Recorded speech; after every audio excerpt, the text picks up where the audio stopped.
particularly when you think of survivors of the Holocaust learning that the German troops being photographed or shown, then I would say we show them with a discussion, and we shall not show them without debate, uncritically. These Nazi-era films are only being shown today if they're accompanied by a lecture on the evil of the Nazis. Some in the audience feel this is patronizing. Everybody should be able to inform themselves what kind of books, what kind of movies were produced at that time, and I feel educated enough to qualify that for myself without explanation, without being patronized. You see propaganda speeches by governments before you always think, well, how can people ever fall for this? From this movie, I can see that people could fall for it.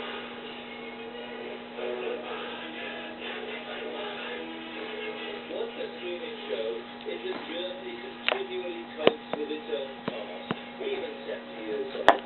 The shadow of the Nazis never disappears. Steve Evans reporting, we can't get away, can we, John Kampner, from those wartime stories forever connected with Germany. And part of it is the fact that the Germans are continually reanalyzing their Nazi era. When I was a correspondent for a newspaper way back when in Berlin, and previously to that in Bonn, when it was the capital, it was an absolute guarantee that if you wanted to get your name on the front page, you just find some story about a gang of neo-Nazi youths going on a rampage somewhere, which is no worse than sort of football hooligans in England or France doing the same thing. But it was neither is the neo-Nazi problem in Germany any bigger than in many other European countries. Nowadays, there's absolutely no evidence of that, and in fact, the authorities take it a lot more seriously. The banning of neo-Nazi propaganda, which is where Steve Evans' film is very interesting. The whole idea of Holocaust denial being a crime, which it isn't in other countries, it goes absolutely to the heart of it. I mean, as regards this particular film, I do agree with one of the interviewees in Steve's piece there, saying that it is patronizing that you can't still, all these years later, trust your own people to see a propaganda film such as this, which has historical worth, and to, I haven't seen it myself, but from what I'm told is actually a very important and interesting slice of life, just let people see it as just part of the nation's history. I just don't think you need to wrap people up in cotton wool. The thing is, Adobe in Nigeria, that these artifacts from Nazi history are so fascinating, aren't they? Well, I see the less of reading historically, especially. As a teenager, I read lots of books about the Nazi era, about the World War. So I was interested in seeing a movie like that. And I remember with movies like Hotel Rwanda, when they aired the kind of messages, poisonous messages that were aired around Rwanda, calling certain tribes cockroaches about the time of the genocide. And I remember shopping and I watched that movie and listened to the messages, the poisonous messages. So I guess it's similar to what these Nazi films. But we need to listen to things like that to understand history, to know what happened, and to yes, we need to get involved in accessing information like that. So do you commend the Germans for what they're doing with a screening like this? I do. I think it's very necessary. And in Nigeria, we've had situations where the books and movies about our past have been banned, and we have a situation where we ban. It'll be in the email tomorrow, cunt. The board in charge of films ban things they don't want people to have access to. So I come from a society where we're policed in what we listen to, what we hear, what we watch on TV. I would be reluctant to encourage the ban of that sort in Germany. You're listening to the BBC World Service. Adobe, Tricia Morabani and John Kampner are our guests. Much more to come. We're live from London, and I'll introduce the news very soon.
killed Australian journalist Peter Grester, read by his father.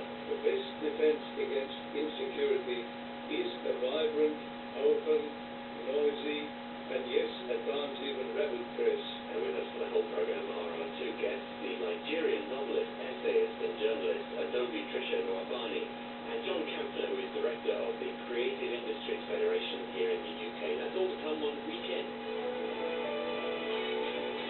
After the world news. BBC News with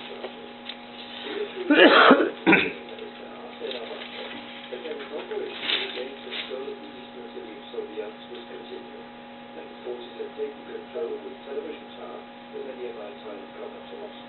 Residents confirmed that there had been fighting in the area and some tried to stop the advance of Ukrainian troops.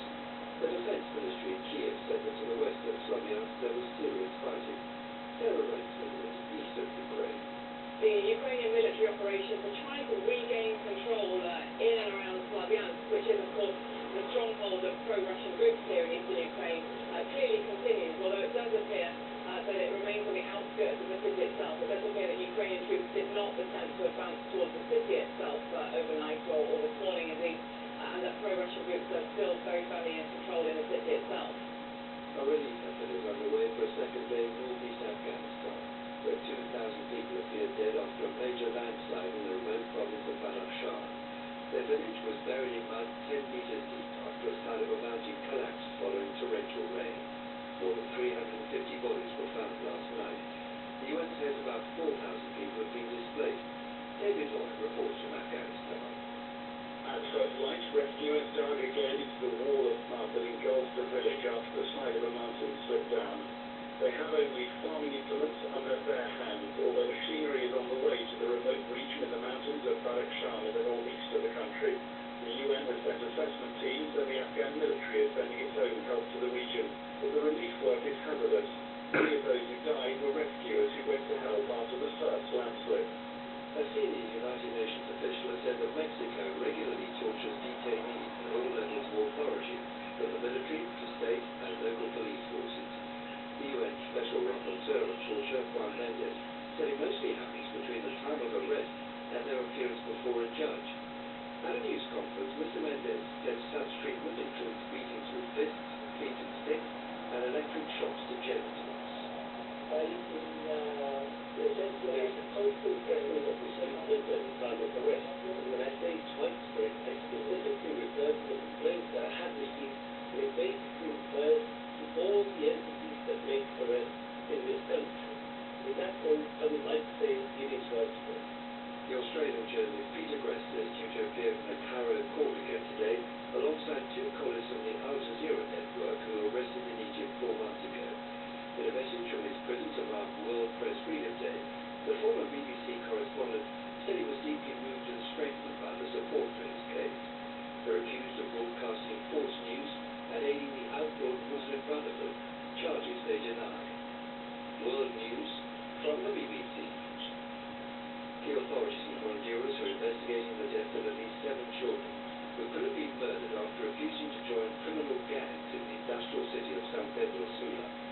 On Thursday, police found the body of a 7-year-old who appears to have been tortured before being killed. His 13-year-old brother had been found dead only days before. Honduras' Attorney General is in the city to oversee the investigations.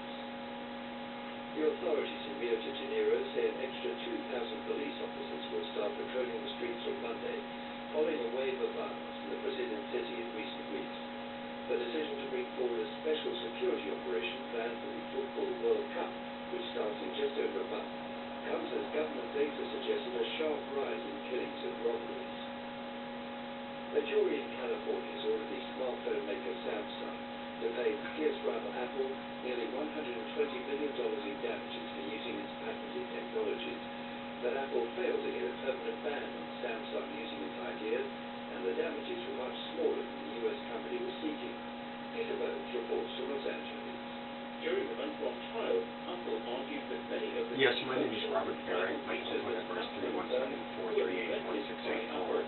It's been some time since I have called to leave a message with the ACLU because I understand that you're unwilling to assist me, and I think that it's partially predicated on being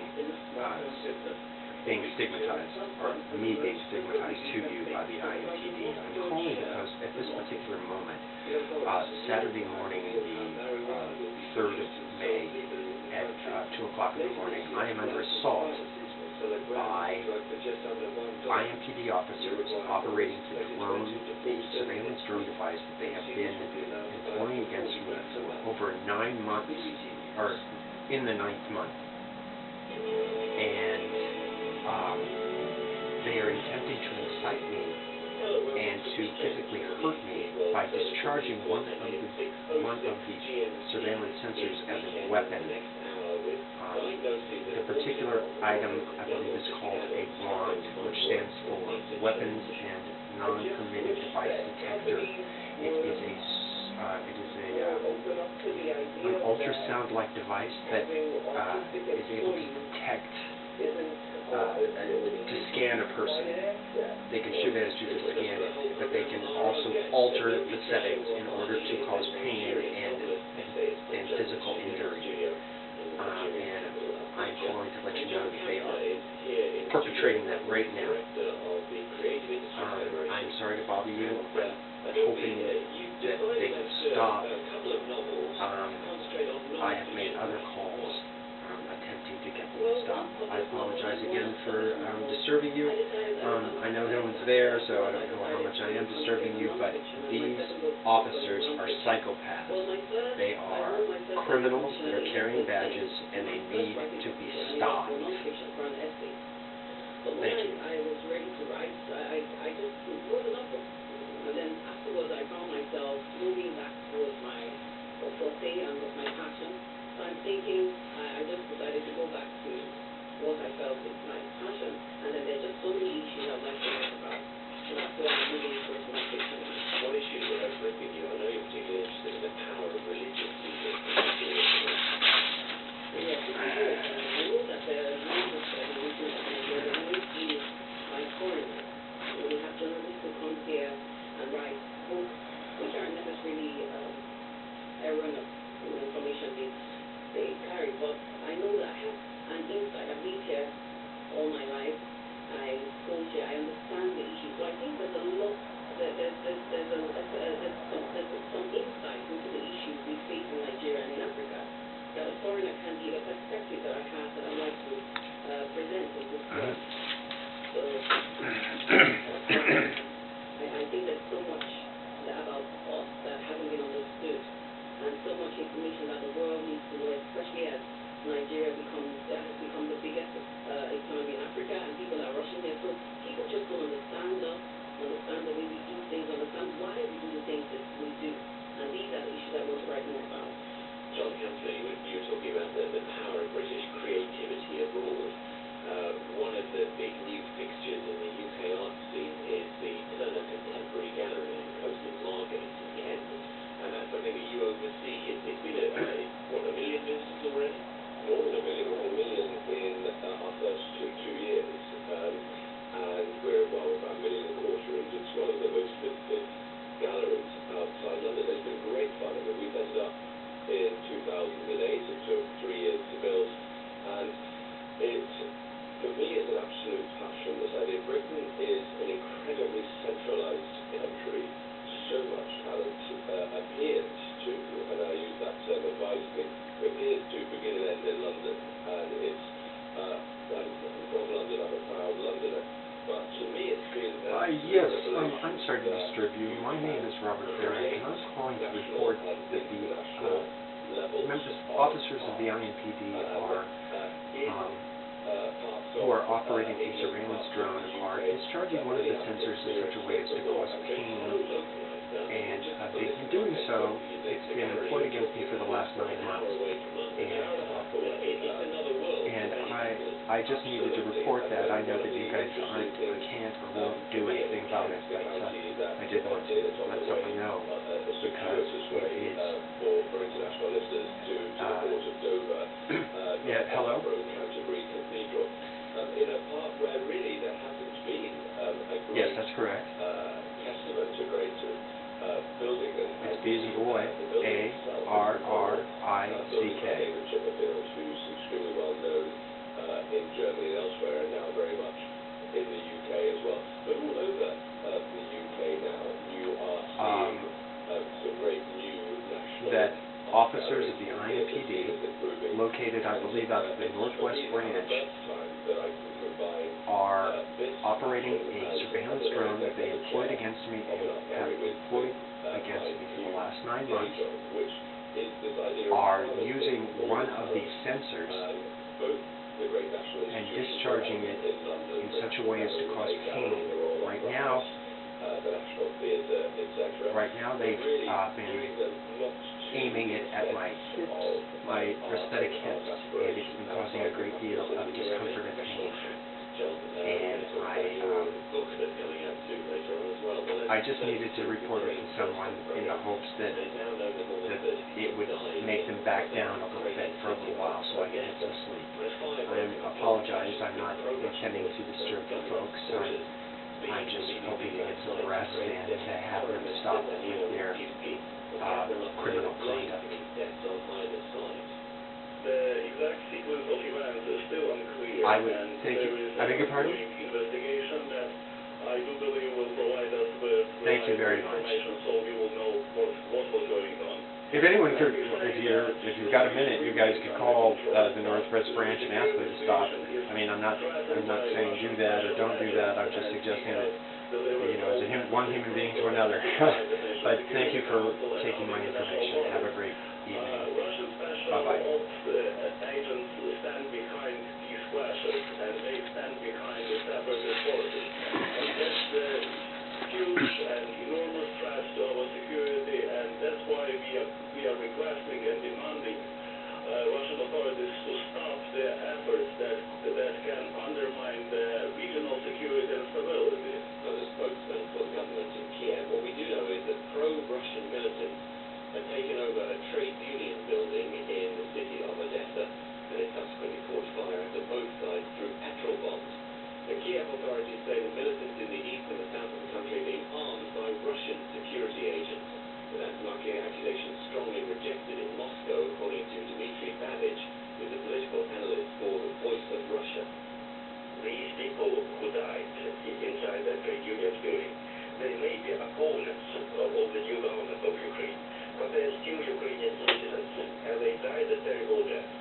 What troubles me about this new government in Ukraine, which basically grew out of minor protests, is that these people show remarkable ability not to be impressed by death. And the turmoil will continue until there is a real dialogue between the protesters in the east of Ukraine, in Odessa, in other parts of the country, with the government in Ukraine. Earlier I spoke to the BBC's Sarah Rainsford in eastern Ukraine and asked her if a clearer picture was emerging about how the building in Odessa caught fire. No, not really. I mean, from what we've seen, and we saw, of course, live pictures being streamed from the scene there during much of the day yesterday, it seems to have been a situation that started off as a march, a protest march, descended into really very, very violent clashes between two groups.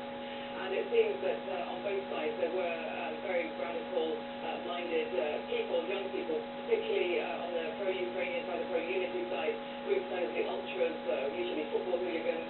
On the other side, very extreme-minded pro-Russian groups. It seems that their clashes just got completely out of control, and at the point that people were running into this trade union building, more Molotov cocktails, more bottle bombs were thrown, and the fire started. But the real details of who was throwing what, where, and how haven't yet emerged. I think it happened extremely quickly, and of course the consequences were enormous. More than 30 people killed, according to the police, and pretty horrific images coming from Odessa. Describe what the situation's like where you are in Donetsk.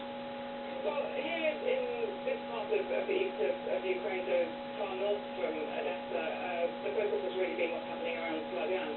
That, of course, has been the stronghold of pro-Russian groups for some time now. It seems that after the military operation began yesterday morning, it seems that now Ukrainian troops are holding position on the outskirts of that city. They don't appear overnight or early this morning to try to advance any further into the city to try to take it back. But certainly we know that they were fighting around the city. Both sides are talking about firefight and serious clashes around the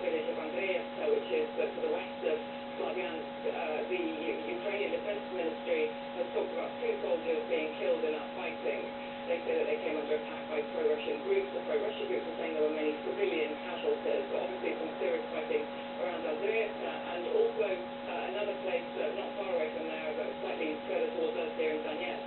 The Interior Ministry, Ukrainian Interior Ministry, is saying that they took the TV tower there in Kramatorsk. They say that the active operation continued at dawn there, and the same as the Interior Minister says that they will not stop. And as far as that is concerned, it means in trying to recapture territory that in previous weeks has been taken over by pro-Russian groups.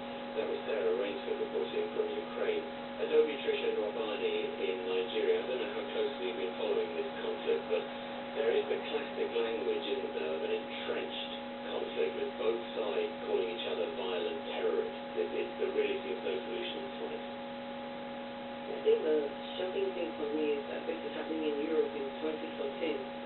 I haven't been following it as closely as most of the world is, I guess, but the bits of information that comes to me, this is not sort of thing you expect to happen in Europe in 2014. I guess John is in a better position to understand, to explain the thinking behind all the madness. It's quite unusual, the story. And then you talked about religious leaders. I'm also conscious of the fact that I think the largest church in Europe, the last time I checked, was in Ukraine, and it was run by a Nigerian pastor.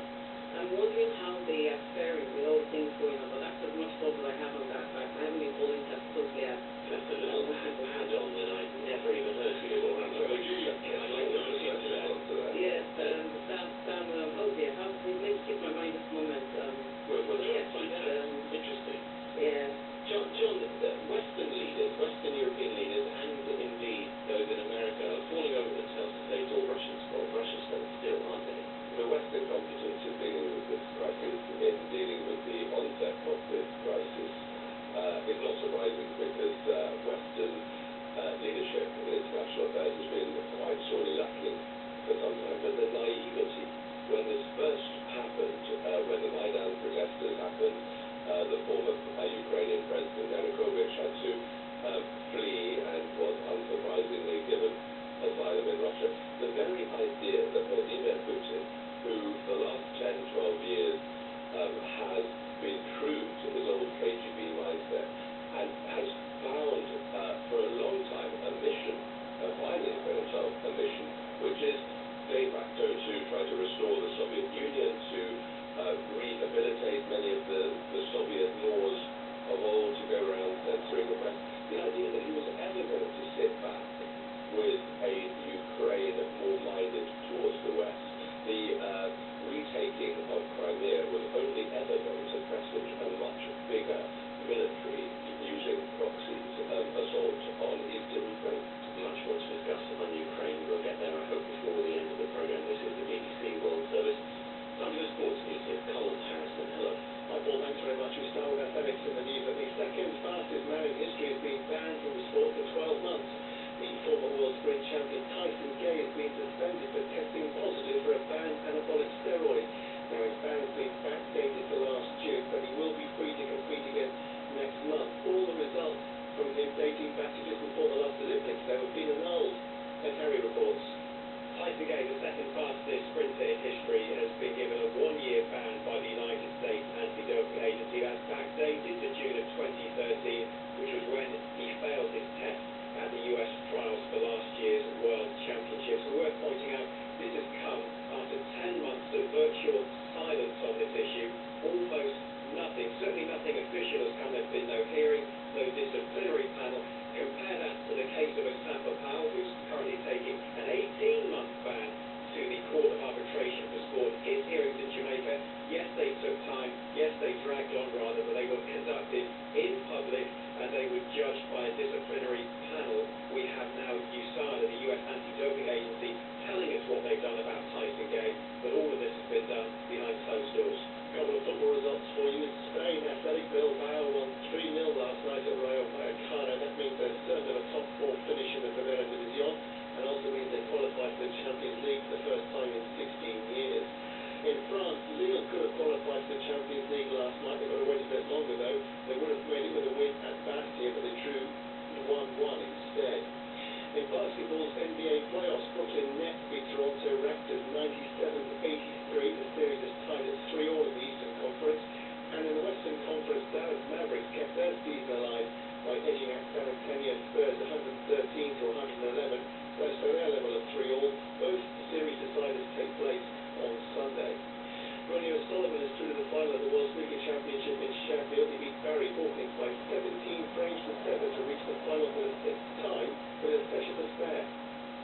I'm just buzzing just to be playing and enjoying it, and to get 3 finals in a row. I haven't already won 2, the opportunity to win 3.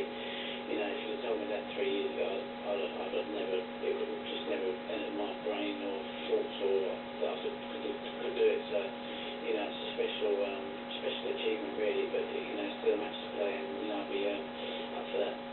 The second semi-final resumes in a couple of hours from now. Mark Selby beat Neil Robertson 9-7. Thank you very much, Colin Harrison. A recent report by the Centre for Disease Control and Prevention says that 1 in 68 children in America has autism spectrum disorder. That's a 30% increase apparently from 2 years ago. And when autistic children become adults, they tend to struggle to find work. Some estimates are that 80 to 90% of them are unemployed, but across the country, in small businesses and corporate parks, autistic workers are starting to find that in certain settings their disability can actually help land them a job. Lee Patterson has this report. This is a video of a participated computer as therapy. Michael Lewis is a computer program tester. He's playing around on a children's video app called Toontastic to find and fix small glitches. I was doing this kind of work because it's very attention to detail. It has lots of attention to detail, and it also has a lot of similarities in what you do for lots of different programs. But for me, I personally like the routine. The minutiae involved in debugging software appeals to Michael partly because he is autistic. He works not at a San Francisco tech company, but at a non-profit called the Specialist Guild. The Special Skill is a vocational program for people with autism. That's Andy Axel.